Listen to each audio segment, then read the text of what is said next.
దేశవ్యాప్తంగా 5 రాష్ట్రాల అసెంబ్లీ ఎన్నికలు జరగనున్నాయి. దీనికి సంబంధించి తమిళనాడు ఎన్నికల్లో భాగంగా కూటమి పార్టీలతో భాగస్వామ్యం వహిస్తున్నటువంటి తెలుగుదేశం పార్టీ అధినేత చంద్రబాబు నాయుడు అక్కడ తమిళనాడులో ప్రచారం సందర్భంగా చేసినటువంటి వ్యాఖ్యలు కాస్త హల్చల్ చేస్తున్నాయి, దుమారం రేపుతున్నాయి. ముఖ్యంగా స్టాలిన్ పై కానీ డిఎంకే పై కానీ ఆయన చేసినటువంటి వ్యాఖ్యలు. సో ఈ వివరాలపై మనతో మాట్లాడేందుకు జాయిన్ అవుతున్నారు గుంటూరు నుంచి ప్రముఖ న్యాయవాది రజనీ గారు. నమస్తే మేడం. నమస్తే అండి. మేడం, ఆ తమిళనాడు ఎన్నికల ప్రచారంలో చంద్రబాబు నాయుడు చేసిన వ్యాఖ్యలు ముఖ్యంగా స్టాలిన్ గారి మీద, అటు డిఎంకే మీద ఎలా చూడాలి? ఈ వ్యాఖ్యల్ని ఏం జరుగుతుంది? సార్, ముఖ్యంగా ఏదైతే ఈ ఎలక్షన్స్ లో ప్రచారానికి చంద్రబాబు గారు వెళ్ళడం, ఆ ఇది దురదృష్టవశాత్తు ఆయన హెల్త్ బాగలేదు అని పవన్ కళ్యాణ్ గారిని అనుకోవాలా, లేకపోతే కరెక్ట్ టైంలో ఈయనకి బాగోలేక అండా ఉందని మనం సంతోషపడాలో కూడా నాకు తెలియదు సార్. ఎందుకంటే ఈ టైంలో ఆయన హాస్పిటల్ బెడ్ మీద ఉండడం చాలా మంచిది సార్. లేకపోతే ఆయన ఎండల్లో ప్రచారానికి తిప్పేసేవారు మోడీ గారు. మీకు తెలియంది కాదు, గతంలో మహారాష్ట్ర పూణే ఎలక్షన్స్ కూడా ప్రచారానికి కూడా ఆయనే తిప్పారు. ఇప్పుడు కలకత్తా ప్రచారానికి కూడా ఆయనే తిప్పుతారు. అదే మాదిరిగా ముఖ్యంగా చెన్నై ప్రచారానికి, ఈ చెన్నై ప్రచారం చాలా కీలకమైనదండి. విజయ్ గారికి పవన్ కళ్యాణ్ గారికి ఉండేటటువంటి సాంగత్యం ఏంటంటే, ఒకే సినిమా ఖుషి సినిమా అండి. ఆంధ్ర రాష్ట్రంలో బంపర్ హిట్ కొట్టింది, ఆంధ్ర అంటే 2 తెలుగు రాష్ట్రాల్లో. అదే మాదిరిగా చెన్నైలో తమిళంలో విజయ్ గారు నటించారు ఆ సినిమా. దానికి ఒకరే ప్రొడ్యూసర్, ఒకరే డైరెక్టర్ 2 సినిమాలకి కూడా. సో వాళ్ళిద్దరి మధ్య మంచి ఒక హెల్దీ అట్మాస్ఫియర్ రిలేషన్ ఉందండి.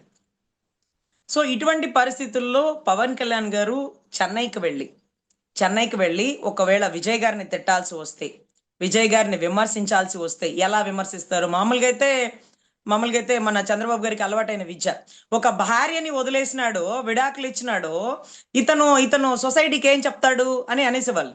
ఆ మాట పవన్ కళ్యాణ్ గారు అనలేరు. ఎందుకంటే అతను ఒక భార్యకి విడాకులు ఇచ్చారు, ఈయన 2 భార్యలకు విడాకులు ఇచ్చారు. సో అనలేరు. తర్వాత ముఖాలకి రంగులు వేసుకునే మాటలు నమ్మకండి అంటారు చంద్రబాబు గారు. ఆ మాట చంద్రబాబు గారు ఒక్కొక్కసారి అనేస్తారేమో, ఎందుకంటే ఎన్టీ రామారావు గారు కూడా ఒక సినీ రంగం నుంచి వచ్చిన వారే కదా. అదే మాదిరిగా ఇదే మాటని పవన్ కళ్యాణ్ గారు డెలిబరేట్ చేయలేరండి. ఎందుకంటే ఆయన కూడా అదే ప్రొఫెషన్ నుంచి బయటకు వచ్చారు కాబట్టి.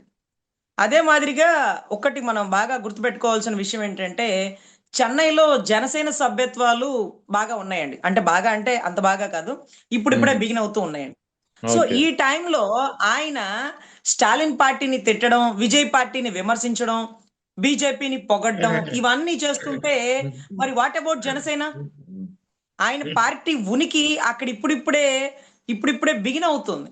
దేశవ్యాప్తంగా జాతీయ పార్టీ అవ్వాలి అంటే చెన్నైలో కానీ, కర్ణాటకలో కానీ, కేరళలో కానీ, నిన్న మొన్న కూడా రామ్ తాలూరి గారు, లేకపోతే మా పార్టీకి సంబంధించిన ఎమ్మెల్సీ నాగబాబు గారు, జనసేన పార్టీకి సంబంధించిన నాగబాబు గారు, వీళ్ళందరూ కూడా సభ్యత్వ నమోదులు చేస్తున్నారండి.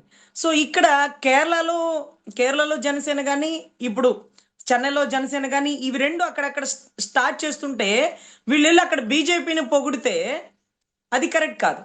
ఇంకొకటి, స్టాలిన్ ని తిట్టలేరు, అదే మాదిరిగా విజయ్ని విమర్శించే పరిస్థితి కాదు. సో ఇటువంటప్పుడు ఈయన హాస్పిటల్ బెడ్ మీద ఐసీయూలో ఉన్నాడా, ఏసీ రూమ్ లో ఉన్నాడా, ఇది కరెక్ట్ టైం ఆయన రెస్ట్ తీసుకోవడానికి. ఇదే టైం మామూలుగా సైనస్ ప్రాబ్లమ్ సార్, ఎప్పుడన్నా ఎండాకాలం దాని తీవ్రత ఉండదు సార్. నాకు చాలా మంది సైనస్ పేషెంట్స్ తెలుసు, మా ఇంట్లో కూడా చాలా మంది ఉన్నారు. సో చలికాలంలో దాని తీవ్రత పెరుగుతుంది. దానికి చలికి బాగా జలుబు చేసి, లేకపోతే ఇన్ఫెక్షన్ లాగా, డస్ట్ అలర్జీ లాగా ఇవన్నీ ఉంటది. ఎండాకాలం డస్ట్ ని ఎండ ఉండనివ్వదు కాబట్టి మనకి సైనస్ ప్రాబ్లం ఉన్న వాళ్ళకి ఇబ్బంది ఉండదండి. కానీ ఈ టైంలో డాక్టర్స్ ఎందుకు రిఫర్ చేసినారో నాకు తెలియదు, కానీ చాలా కరెక్ట్ టైంలో రిఫర్ చేసినారు సార్. కరెక్ట్ టైంలో సర్జరీ చేసుకోమని రిఫర్ చేసినారు. మామూలుగా సైనస్ సర్జరీస్ అన్ని చలికాలమే జరుగుతుంది, వర్షాకాలం, చలికాలం. ఎందుకంటే మాకు చాలా బాధగా ఉంది, తట్టుకోలేకపోతున్నాం, ఇంకా మేము భరించలేము, ఈ 1 వీక్ ఉండలేకపోతున్నాం, మజిల్ కట్ చేయండి అంటే కండ పెరుగుతుంటది ముక్కులో, ఎక్స్ట్రా కండ, దాన్ని కట్ చేస్తారు. సో దానివల్ల అది ఇన్కన్వీనియంట్ వల్ల వాళ్ళకి చాలా ఎలర్జీగా, ఇబ్బందిగా అనిపిస్తుంది. సో ఎనీవే, డాక్టర్ గారికి మనం స్పెషల్ థ్యాంక్స్ చెప్పుకోవాలి పవన్ కళ్యాణ్ గారు, ఈ టైంలో సర్జరీ ప్రిఫర్ చేసినందుకు. లేకపోతే ఎండాకాలం ఎండలకి పాపం చూడండి, చంద్రబాబు గారు పుట్టినరోజు చేసుకున్నారు, మళ్ళీ సాయంత్రానికి వెళ్ళి చెన్నైలో ప్రచారం చేసినారు. ఎందుకంటే మోడీ గారి ఆజ్ఞ. ఎందుకంటే మనకి తెలియంది కాదు, ఆయన గతంలో ఇదే స్టాలిన్ ని ముఖ్యమంత్రి గారి ప్రమాణ స్వీకారానికో లేకపోతే అన్నిటికో కూడా పిలుచున్నారు కదా, చాలా వాటికి ఆయన వచ్చేవాళ్ళు కదా గతంలో కూడా. సో స్టాలిన్ గారు ఎప్పుడైనా తిరుపతి వచ్చినప్పుడు కూడా దర్శనానికి టీడీపీ ఎమ్మెల్యేలు ఎంపీలు అందరూ వెళ్ళి ఆయనకి దగ్గరుండి దర్శనం చేసేవాళ్ళు. మంచి మ్యూచువల్ అండర్స్టాండింగ్ ఉంది. కానీ ఒక వ్యక్తిని తిట్టగలిగిన ఆయనే, తిట్టిన వ్యక్తిని పొగడాలన్న ఆయనే సార్. తిట్టిన వ్యక్తిని పొగడాలన్న ఆయనే. దానికి బెస్ట్ ఎగ్జాంపుల్ పవన్ కళ్యాణ్ గారే. ఎప్పుడు అంటారు, నువ్వేం చదివినావు, ఏమొచ్చు నీకు చదువు, నెత్తిన రూపాయికి పెడితే పావులకు కూడా పోవనింది చంద్రబాబు గారే. పవన్ కళ్యాణ్ అనేవాడు పక్కన లేకపోతే నాకు గెలుపు లేదు అనింది చంద్రబాబు గారే. ఒకే వ్యక్తిని 2 సార్లు పొగడాలన్నా విమర్శించాలన్నా అది బాబు గారి వల్లే సాధ్యం అవుతుందండి. సో అదే మాదిరిగా మోడీ గారితో అవసరం. మోడీ గారు ఎక్కడ ప్రచారం చేయమంటే అక్కడ ప్రచారం చేయాలి. కూటమి నాయకులు మంచితనంతోనో లేకపోతే వారంటే ఒక రకమైన అభిమానంతోనో లేకపోతే తప్పని పరిస్థితుల్లోనో whatever it may be, ఏదైనా సరే ఆప్షన్ మనం ఫిల్ చేసుకోవచ్చు. సో మహారాష్ట్ర ప్రచారాలకు వెళ్ళినా లేకపోతే ఇంకొక దగ్గర ప్రచారానికి వెళ్ళినా, రేపు చెన్నైకి వెళ్లాల్సి వచ్చినా, రేపు కలకత్తా ఎలక్షన్స్ కూడా ఉన్నాయి కదా, కలకత్తా ప్రచారానికి వెళ్లాల్సి వచ్చినా, ఇవన్నిట్లో కూడా పవన్ కళ్యాణ్ గారిని ఎక్కువ వాడతారండి. ఎందుకంటే నేను ఒక రోజు ఒక ఏరియాకి వెళ్ళినానండి, ఆ షిరిడి పరిసర ప్రాంతాల్లో. అక్కడ ఆ ఏరియా త్రివేణి సంగమం ఏరియా కూడా, ఈ ఏరియాలు అన్నిట్లో అప్పట్లోనండి Pushpa 2 release moment, Pushpa 1 already release అయింది. అది పాన్ ఇండియా మూవీ కాబట్టి ఆ సినిమా అందరూ చూస్తారు. అల్లు అర్జున్ అన్ని రాష్ట్రాల్లో తెలుస్తుంది. కానీ ఆ టైంలో లోకేష్ గారి ఇంటర్వ్యూ ఏదో వస్తే నా పక్కన ఉండేటటువంటి నాతో పాటు ప్రయాణానికి వచ్చారు, తీర్థయాత్రలకు వచ్చారు వాళ్ళు. లోకేష్ గారి ఇంటర్వ్యూ చూస్తుంటే ఆ ఆటో డ్రైవర్ అడుగుతున్నారు ఎవరు ఇతను అని. హే, మీకు తెలీదా, మా రాష్ట్రంలో ఒక ముఖ్యమంత్రి కొడుకు ఇతను మాట్లాడుతున్నారు, ఇదిగో ఇందాక మాట్లాడింది ముఖ్యమంత్రి గారు చంద్రబాబు గారు, మీకు తెలీదా అంటే మాకెలా తెలుస్తుంది, ఐ డోంట్ నో అని చెప్పి వాళ్ళ భాషలో చెప్పారు, హిందీలో. అయితే ముష్కమాలు ఉన్నాయని. అయితే అక్కడ విషయం ఏంటంటే పుష్ప 2లో ఉన్న అల్లు అర్జున్ తెలుసు అంట. అదేందా బాబు అల్లు అర్జున్ తెలిసేది, ముఖ్యమంత్రి తెలియకపోవడం, 4 సార్లు ముఖ్యమంత్రి అయిన వ్యక్తి అంటే మాకేం తెలుసు అండి పుష్ప 2 అని వాళ్ళు చెప్తున్నారు, పుష్ప 1 పుష్ప 2 అని. సో ఇటువంటి పరిస్థితుల్లో రాష్ట్రమే కాదు దేశానికి కూడా తెలిసినటువంటి ఒక సినీ యాక్టర్, ఒక film graph, what ever it may B ఉన్నటువంటి వ్యక్తి పవన్ కళ్యాణ్ గారు. అన్ని ఏరియాల ప్రచారానికి వాడతారు. కానీ ఇక్కడ ఈ చెన్నై ప్రచారంలో విజయ్ గారికి ఎదురుగా విజయ్ గారిని విమర్శించడానికి తోటి సహాయ నటుడు, తోటి నటుడు కాబట్టి ఇతని వల్ల కాదు. అదే మాదిరిగా స్టాలిన్ అప్పటికప్పుడు తిట్టడం కూడా చాలా కష్టమే. మరి ఎలా తిడతారో మనకైతే తెలియదు. ఎందుకంటే చెన్నైలోనే వాళ్ళు ఉండొచ్చింది, సినిమా వాళ్ళంతా ఫస్ట్ చెన్నై నుంచే కదా పుట్టింది, వాళ్ళ బతుకు తెరుగంతా అక్కడే కదా. సో అక్కడి నుంచే షూటింగ్లు, అక్కడి నుంచే నెల్లూరు, అందులో వాళ్ళు ఉంది నెల్లూరు, ఉండింది చెన్నై, చాలా దగ్గర. ఆయనకి తమిళం కూడా వచ్చు. ఇంకొకటి ఏంటంటే పాపం కష్టంగా తెలుగు టు తమిళ్ ట్రాన్స్లేట్ చేసుకొని చంద్రబాబు గారు అంత బాగా మాట్లాడాల్సిన అవసరం వచ్చింది. ఇంకొకటి ఏంటంటే చాలా ఆశ్చర్యకరమైన విషయం, కేరళలో సభ్యత్వ నమోదులు జనసేన బిగినాయి. ఆల్రెడీ తమిళనాడులో ఎక్కువ సభ్యత్వాలు చేయాలన్న తపనతో చాలా మంది తిరుగుతూ ఉన్నారు.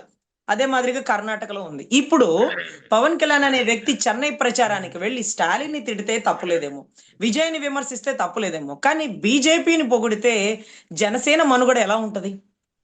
ఇప్పుడు జనసేనలో సభ్యత్వం చేసుకునే వాళ్ళకి బీజేపీ నచ్చకపోవచ్చు, కానీ అదే బీజేపీని వెళ్ళి పవన్ కళ్యాణ్ గారు బీజేపీ తోపు, బీజేపీ తురుము, బీజేపీ లేకపోతే మనం లేము, బీజేపీ లేకపోతే హిందుత్వమే లేదు, బీజేపీ ఏమైనా చేసేసిద్ది, ఇలాంటి మాటలు మాట్లాడితే మరి అట్లయితే బీజేపీలో చేరితే పోతుందిగా, జనసేనలో ఎందుకు? ఆయన పార్టీ గురించి ఆయన చెప్పకుండా బీజేపీ భజన చేయడం ఏంటి అని అనుకుంటారు కదా సభ్యత్వాలు తీసుకున్న వాళ్ళు. అందరూ కాదు, సభ్యత్వాలు తీసుకున్న వాళ్ళు. సో అదే మాదిరిగా కేరళలో, ఇప్పుడు కేరళలో పినరావు విజయ్ గారు, మొన్న లాస్ట్ టైం నేను జస్టిస్ గోపాల్ గౌడ్ గారు తీసుకెళ్లి చూపించారు, ఆయనతో పరిచయం చేసినారు, ఆయనతో మాట్లాడాను. అక్కడ ఉన్న వాళ్ళందరూ చాలా వయసు రీత్యా పెద్దవాళ్ళు, కానీ వాళ్ళందరూ కమ్యూనిస్టు సిద్ధాంతాల వాళ్ళు. వాళ్ళకి చంద్రబాబు గారి పేరు చెప్తే చాలండి, హీ వాజ్ అన్ కార్పొరేట్. దీంటండి సార్ ఆయన సీఎం కదా అంటే లేదు, ఆయన కార్పొరేట్ కింగ్, కార్పొరేట్ వ్యవస్థలని క్రమబద్ధీకరిస్తాడు. లేకపోతే వాళ్ళందరూ కమ్యూనిస్ట్ భావాలు కల వాళ్ళు కాబట్టి వాళ్ళకి బిర్సా ముండా, ఏదైతే జార్ఖండ్ ముఖ్యమంత్రి హేమంత్ సోరెన్ గారు కూడా బిర్సా ముండాకి మహోత్సవాలు ఏవో చేస్తుంటారండి. అటవీ జాతి నాయకుడు ఆయన, గాండ్రు జాతి నాయకుడు, లేకపోతే ఇంకొకటి జై భీమ్, ఇవన్నీ కూడా ఉంటాయండి. వాళ్ళకి కమ్యూనిస్ట్ భావాలు కల వాళ్ళు కాబట్టి వాళ్ళకి ఎప్పుడు చంద్రబాబు గారు నచ్చరండి. వాళ్ళు చెప్పారు, ఇతను కార్పొరేట్ వ్యవస్థలు పెంచి పోషిస్తుంటాడు, స్కాములు స్కీములు లేకపోతే తొక్కేస్తుంటాడు, నొక్కేస్తుంటాడు, అతన్ని మేము అస్సలు నమ్మమంటారు, ఆ రోజు అదే మీటింగ్ లో ఒక 50 మంది ఉన్నారు, 50 మంది చంద్రబాబు గారు అంటే కంగారు పడిపోయారు. ఆయన కార్పొరేట్ వ్యవస్థలు, ఆయన అదాని అంబానీలు ఆయన వెనకాలే.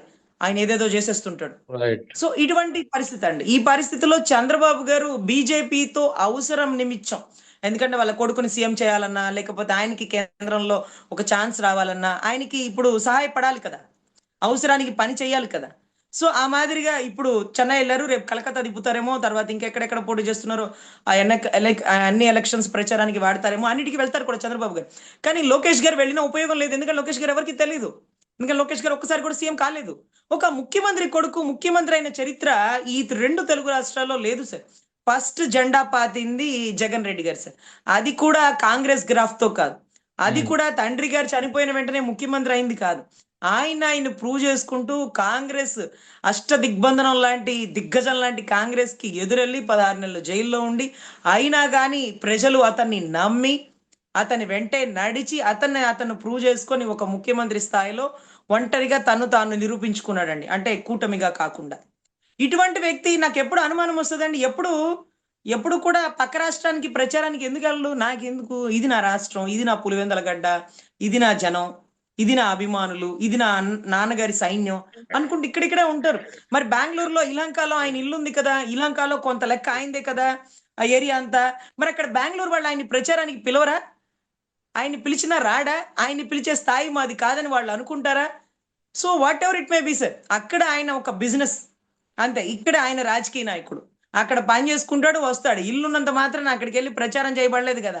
మోడీ గారు ఎప్పుడు, అంటే మోడీ గారితో కలిసి ఎప్పుడు లేరనుకోండి, ఎప్పుడైనా కాంగ్రెస్ తో కలిసి ఉన్నప్పుడో, లేకపోతే మోడీ గారితో ఒకళ్ళ సాంగిత్యం అన్నప్పుడో, లేకపోతే ఎక్కడా కూడా ఏ రాష్ట్రానికి ప్రచారానికి వెళ్ళింది లేదు, పైన వాళ్ళు చెప్పింది కూడా ఆయన చేసింది లేదండి.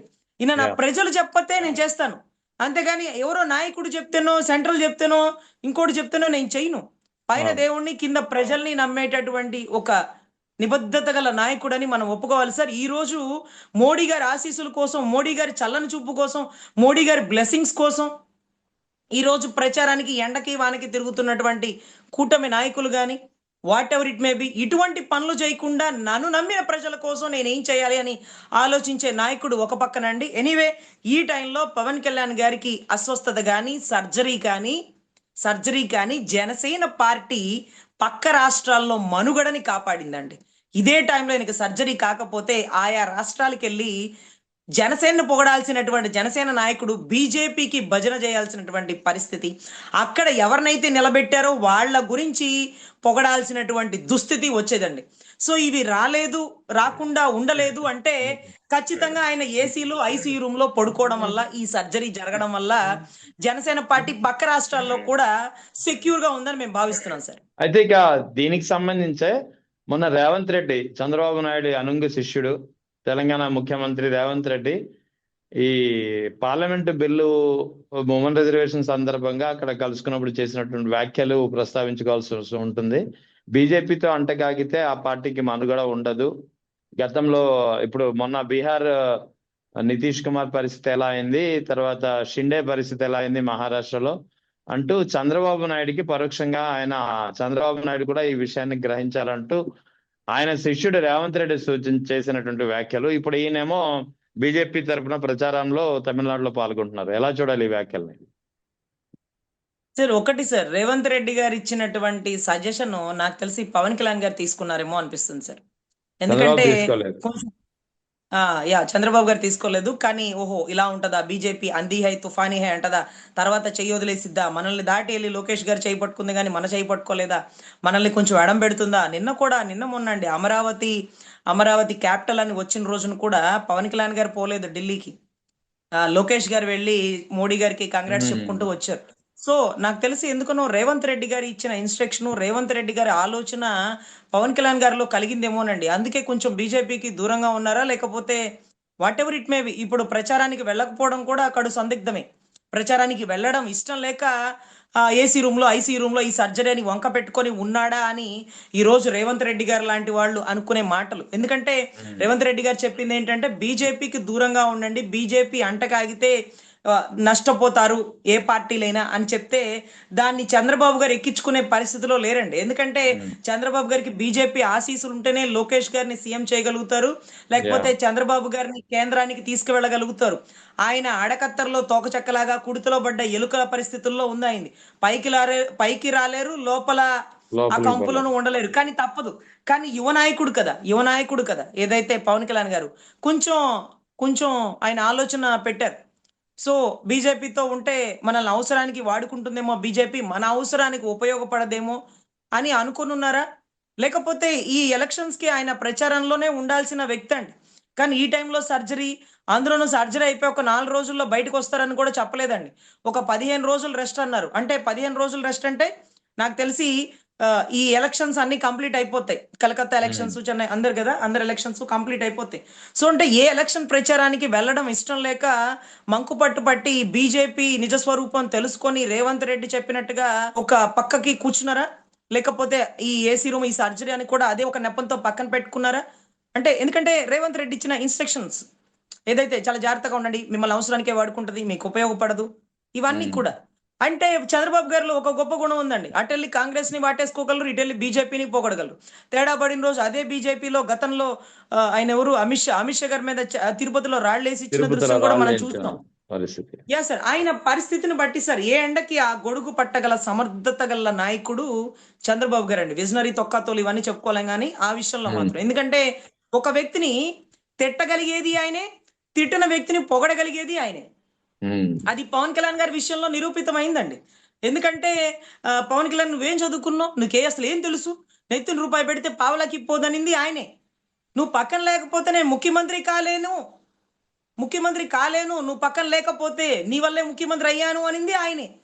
అరే ఎలా ఒక వ్యక్తిని తిట్టి వెంటనే ఆ వ్యక్తిని పొగుడుతారు?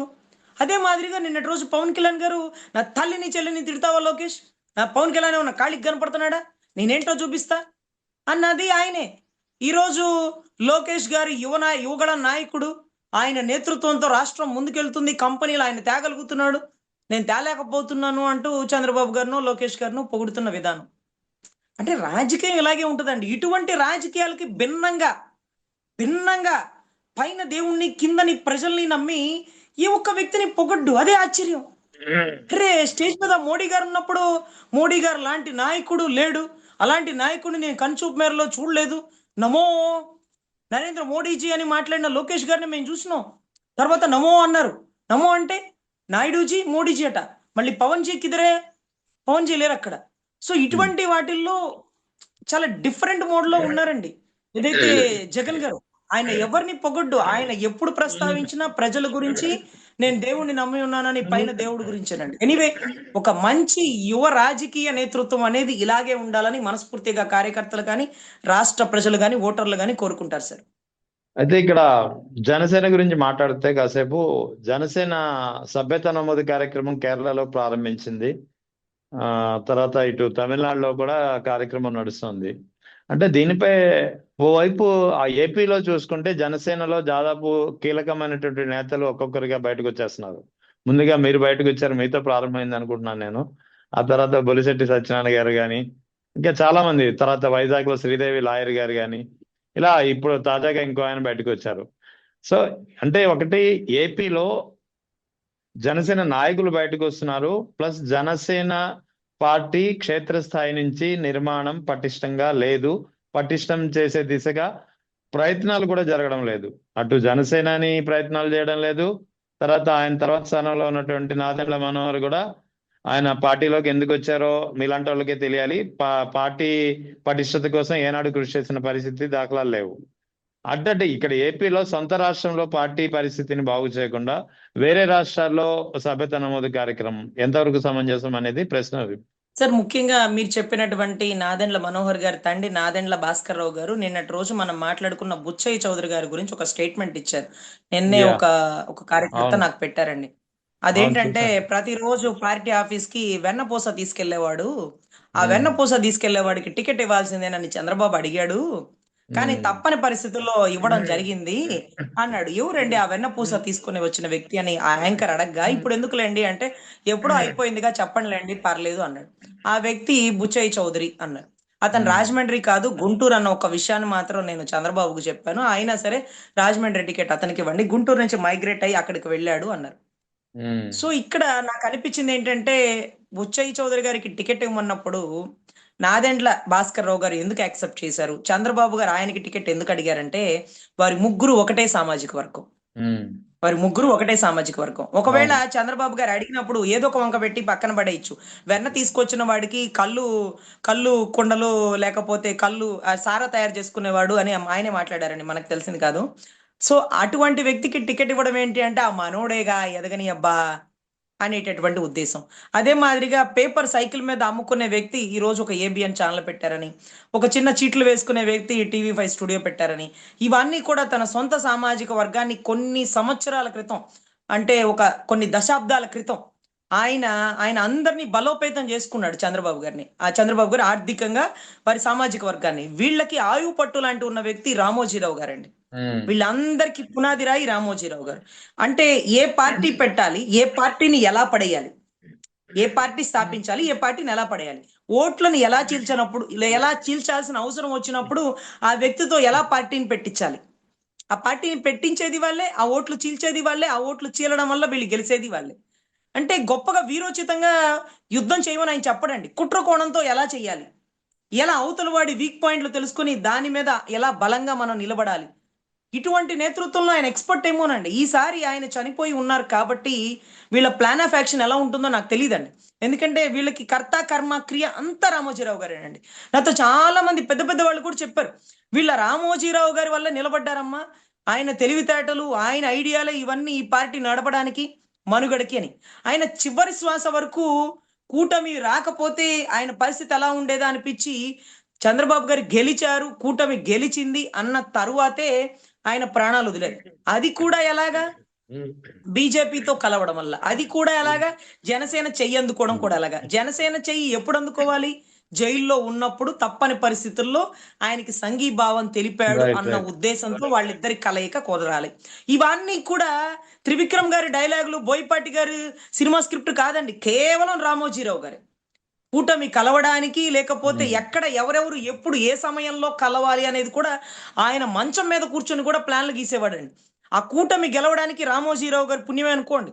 అప్పటికి కూడా అర్ధరాత్రులు వేసుకున్న ఓటింగ్ అంటూ ఏదైతే ఏదైతే పరకాల ప్రభాకర్ గారు రాసిన ది వైర్ బుక్ ద్వారా అయినా కానీ జగన్ని మనం ఓడించలేం, రాత్రులు ఎలక్షన్ ఓటింగ్ వేసేయండి అంటే, లేదు లేదు ప్రజలు మన వైపే ఉన్నారు. ఎక్కడుంటారా ప్రజలు, ఎప్పుడు జగన్ వైపే ఉంటారు, మీరు నమ్మకండి ప్రజల మాటలు, వాళ్ళు ఆయన వైపే ఉంటారని మళ్ళీ 11:45 నుంచి రాత్రి 2 వరకు, అంటే అరౌండ్ సాయంత్రం 6 నుంచి 2 వరకు ఓటింగ్ కూడా రామోజీరావు గారి ఆలోచన అండి. ఎందుకంటే రామోజీరావు గారు జగన్ గారిని ఒక శ్రీకృష్ణుడు గనక విశ్వరూపం చూపిస్తే ఎలా ఉంటది చూడండి చివరి భగవద్గీతలో, అట్లా అంతా ఆయన గురించి ఈయనకి తెలుసు.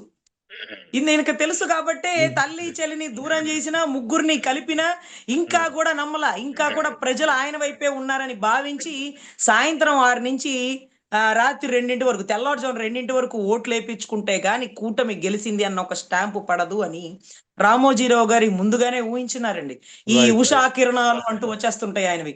సో ఎనీవే ఇటువంటి పరిస్థితుల్లో కూటమి కూటమి కాబోతుందేమో ఓటమి అనే పరిస్థితుల్లో మీరు చెప్పినట్టుగా జనసేన బలోపేతం అవ్వాలి అంటే ముందు తనని తాను ఇండిపెండెంట్ గా నిరూపించుకున్న రోజున పక్క రాష్ట్రానికి వెళ్ళగల సమర్థత ఆయనకు ఉంటుందండి.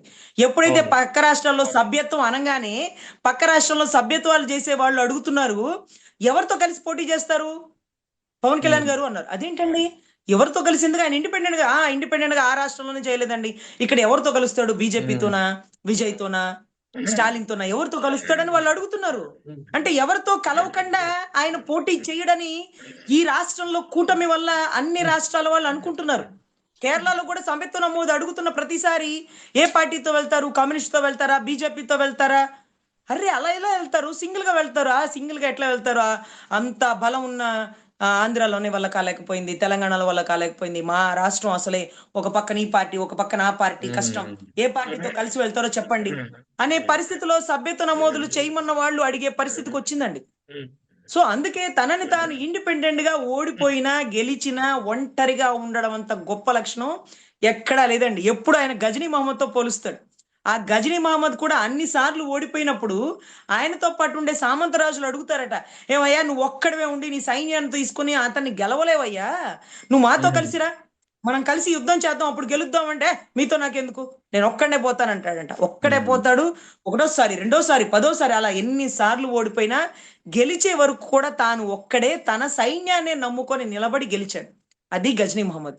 సామంతరాజులు సైన్యాన్ని అడిగినప్పుడు కూడా సామంతరాజులు మాతో అన్నా కలిసి రావయ్యా, కనీసం నీ సైన్యాన్ని మాకన్నా ఇవ్వయ్యా అంటే సైన్యాన్ని ఇవ్వడు, అతను కలిసి రాడు. మేమే వెళ్తాం, మేమే ఓడిపోతాం, మేమే వెళ్తాం, మేమే ఓడిపోతాం, ఏదో ఒక రోజు మేమే వెళ్తాం, మేమే గెలుస్తాం, మేమే ఒక బ్రాండ్ అంబాసిడర్ ఎగ్జాంపుల్ లాగా నిలబడతాం అనుకున్నాడు, నిలబడ్డాడు. సో దయచేసి ఈ పక్క రాష్ట్రాలకు వెళుతున్నప్పుడు ఆ రాష్ట్రంలో సభ్యత్వం తీసుకున్న వాళ్ళు అటు అక్కడ ఉన్న పార్టీల్లో మనుగడ లేక ఈ కొత్త పార్టీలో ఎవరు సపోర్ట్తో నిలబడతారు అనే ఒక సందిగ్ధ ప్రశ్నతో మరి వాళ్ళ భవిష్యత్ ఎలా ఉంటుందో అది ఊహాజనకం అండి. ఇప్పుడు కూడా కష్టపడి గెలిచినటువంటి జనసేనకి అంటే మమ్మల్ని దగ్గరుండి ఓడించిన వైసీపీ వైపు మేము ఎదురు చూడం. వాళ్ళు మాకు సహాయం ఎందుకు చేస్తారు, మేము దగ్గరుండి వాళ్ళని ఓడించినాం కదా. కానీ మేము ఎవరికి సహాయం చేసి గెలిపించినాం టీడీపీ, మరి వాళ్ళు మాకేం సహాయం చేస్తున్నారు, అదే కర్మ, వాళ్ళు చేయట్లా, వాళ్ళు చేయట్లా. సో ఇక్కడ చాలా సందిగ్ధ ప్రశ్నలతో రెండు తెలుగు రాష్ట్రాల్లో నలిగిపోతుంటే మిగతా పక్క రాష్ట్రాల్లో కూడా సభ్యత్వాలు చేపిస్తామంటే దాని ఆంతర్యం ఏంటి, దాని ఆంతర్యం ఏంటి అనేది అర్థం కాని పరిస్థితి అండి. సో ఎనీవే అది ఆయన ఇష్టం. ఆయన అన్ని రాష్ట్రాల్లో కూడా తన జనసేన ఉనికిని చాటుకోవాలని మనస్ఫూర్తిగా కోరుకుంటున్నామండి. కానీ వాళ్ళకి ఒక ఎష్యూరెన్స్ ఇచ్చి, విడిగా వెళ్తున్నారా, సింగిల్ గా వెళ్తున్నారా, కూటమితో వెళ్తారా, ఏ పార్టీతో కలుస్తారనే వాళ్ళ మైండ్ లో మెలిగే ప్రశ్నలకి సమాధానాలు లేని పరిస్థితి అయితే నెలకొనిందండి.